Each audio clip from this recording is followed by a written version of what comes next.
సేవకి మారుపేరు చేత స్వచ్ఛంద సేవా సంస్థని కాకినాడ జిల్లా జనసేన పార్టీ అధ్యక్షులు డీసీసీబీ చైర్మన్ తుమ్మల రామస్వామి బాబు తెలిపారు. ఆదివారం పెద్దాపురం పట్టణం 5వ వార్డు కుమార వీధి నందు నిరుపేద కుటుంబం ఉండటానికి ఇల్లు నిర్మాణం చేసి చేత స్వచ్ఛంద సంస్థ ద్వారా వారికిచ్చిన గృహాన్ని తుమ్మల రామస్వామి బాబు చేతుల మీదుగా ప్రారంభించారు. చేయుత స్వచ్ఛంద సంస్థ వ్యవస్థాపకుడు మొండి రవికుమార్ అధ్యక్షతన జరిగిన ఈ సమావేశంలో తుమ్మల రామస్వామి బాబు మాట్లాడుతూ చేయుత స్వచ్ఛంద సేవా సంస్థ ద్వారా జిల్లా వ్యాప్తంగా ఎన్నో సేవా కార్యక్రమాలు చేస్తూ నిరుపేదలకు అండగా ఉంటూ వారి ఆర్థిక భరోసానే కాకుండా వారి కుటుంబ రక్షణ కూడా చూడటం గొప్ప విషయమని కొనియాడారు. చేయుత స్వచ్ఛంద సేవా సంస్థ ద్వారా రాష్ట్ర వ్యాప్తంగా ఉత్తమ ఉపాధ్యాయులకు సన్మానించడం, అదేవిధంగా కాకినాడ మరియు పిఠాపురం పట్టణంలో ప్రభుత్వ ఆసుపత్రి వద్ద గర్భిణీ స్త్రీలకు నిత్యాన్నదాన కార్యక్రమాలు, వెనుకబడిన చిన్నారులకు మరియు వికలాంగులకు చిల్డ్రన్ హోమ్ ద్వారా వారి పూర్తి విద్యా, వైద్యం, ఆరోగ్య భద్రత ద్వారా ఉపాధి కల్పించి వారికి అండగా ఉండటం, అదేవిధంగా తలసేమియా పిల్లలకు రక్తదాన శిబిరాలు ఏర్పాటు చేసి వారికి ఆ రక్తాన్ని డొనేట్ చేసి అండగా నిలవడం చేయుత స్వచ్ఛంద సేవా సంస్థ ద్వారా చేయడం అభినందనీయమని తెలిపారు.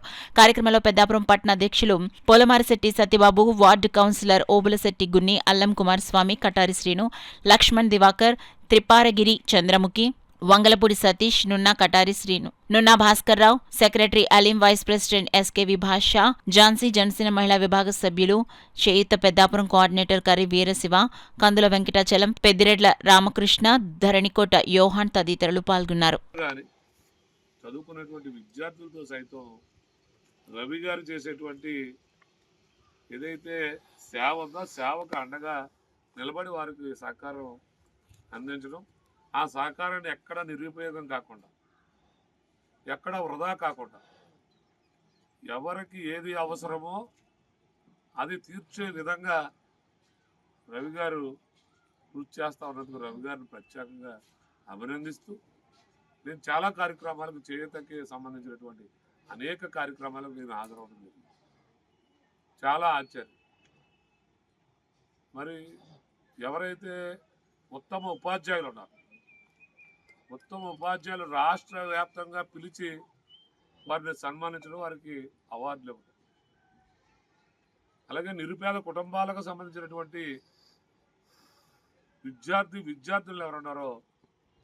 వారందరికీ కూడా చదువు నిమిత్తం ఆర్థిక సహాయం చేయటం, మెరిట్ స్టూడెంట్స్కి స్కాలర్షిప్ ఇవ్వడం, అలాగే ఎక్కడైనా చిన్న చిన్న వ్యాపారాలు పెట్టుకుని వారు జీవన విధానం మెరుగుపడే విధంగా చిన్న బడ్డీ కొట్లు కూడా వారికి ఏర్పాటు చేసి ఇవ్వటం. చేయూత సంస్థ చెప్పుకుపోతే అనేకమైనటువంటి ప్రజా ఉపయోగకరమైనటువంటి కార్యక్రమాలని చేయించేటువంటి, ముందుండి నడిపించేటువంటి స్వచ్ఛంద సంస్థ ఈ చేయూత స్వచ్ఛంద సంస్థ. ఈ చేయూత స్వచ్ఛంద సంస్థ ఒక పిఠాపురంలో ఏదైతే హాస్పిటల్ ఉందో, హాస్పిటల్ దగ్గర నిత్యాన్నదానం, ఎవరైతే అక్కడ ఉన్నటువంటి పేషెంట్స్ కానీ పేషెంట్స్ యొక్క బంధువులకు కానీ పెద్ద ఎత్తున ప్రతిరోజు కూడా వారికి భోజన సదుపాయం అందించడం, అలాగే డొక్కా సీతయ్యమ్మ గారి పేరు అపర అన్నపూర్ణ డొక్కా సీతయ్యమ్మ గారు అనేటువంటిది వారి పేరుట కూడా మరి చేయూత సంస్థ వారు ఒక ఈ మధ్యాహ్న అన్న భోజనం పథకాన్ని నడపడం, పేదవారికి కానీ లేని వారికి కానీ వారి వంతు సహాయం అందించేటువంటి చేయూత స్వచ్ఛంద సంస్థ. మరియు ముఖ్యంగా చిన్ననాటి నుంచే పరులకి పరోపకారం చేయాలనేటువంటి, మరి పక్క వ్యక్తికి సహాయపడాలనేటువంటిది చిన్నపిల్లలు కూడా దీంట్లో పార్టిసిపేట్ చేసి మరి చిన్ననాటి నుంచి వారికి ఒక మంచి నడవడిక, మరి సాటి వారికి సహాయం చేయాలనేటువంటి అలవాటు చేయడం కూడా చేయూత స్వచ్ఛంద సంస్థ వారిని ప్రత్యేకంగా అభినందిస్తూ, మరి రాబోయే రోజుల్లో మరిన్ని మంచి కార్యక్రమాలు చేయాలని మనస్ఫూర్తిగా